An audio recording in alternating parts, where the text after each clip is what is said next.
জঙ্গি দমনে বড়সড় সাফল্য উত্তরপ্রদেশ পুলিশের জঙ্গি দমন শাখার।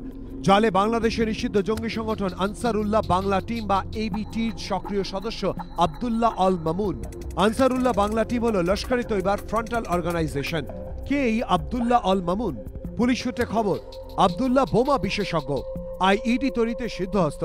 বাংলাদেশি জঙ্গিদের এদেশে পাকাপাকিভাবে থাকার জন্য জাল আধার কার্ড ও পাসপোর্ট তৈরি করে দিত আব্দুল্লাহ, সেই সঙ্গে দিত বোমা তৈরির প্রশিক্ষণ। এই জঙ্গির গ্রেফতারে ঘুম উড়েছে গোয়েন্দাদের। কেন? উত্তরপ্রদেশ পুলিশের দাবি, ধৃত বাংলাদেশি জঙ্গির কাছ থেকে উদ্ধার বাংলায় লেখা আইইডি বানানোর বই।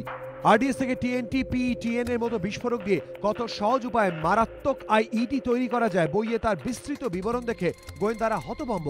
বিভিন্ন রাসায়নিকের সঙ্গে 24 রকমের বিস্ফোরকের সংমিশ্রণে 21টি ধ্বংসাত্মক বোমা তৈরির প্রণালী রয়েছে বইয়ে। এর মধ্যে রয়েছে স্মোক বোমা, ফ্ল্যাশিং বোমা, ব্যাকপ্যাক বোমা।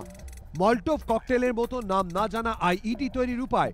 পুলিশের দাবি, উর্দু ও বাংলায় সুইসাইড স্কোয়াডের নাম লেখানোর প্ররোচনামূলক রচনাধর্মী বইও পাওয়া গিয়েছে জঙ্গির কাছ থেকে। উদ্ধার হয়েছে সার্ক তালিকাভুক্ত দেশগুলির ম্যাপ। উত্তরপ্রদেশ পুলিশের দাবি, 2011 সাল থেকে উত্তরপ্রদেশে ছিল আব্দুল্লাহ। ফৈজান নামে এক বাংলাদেশি জঙ্গিকে উত্তরপ্রদেশে আশ্রয় দিয়েছিল সে। এখন সেই ফৈজানের খোঁজে তল্লাশি চালাচ্ছে সে রাজ্যের এটিএস।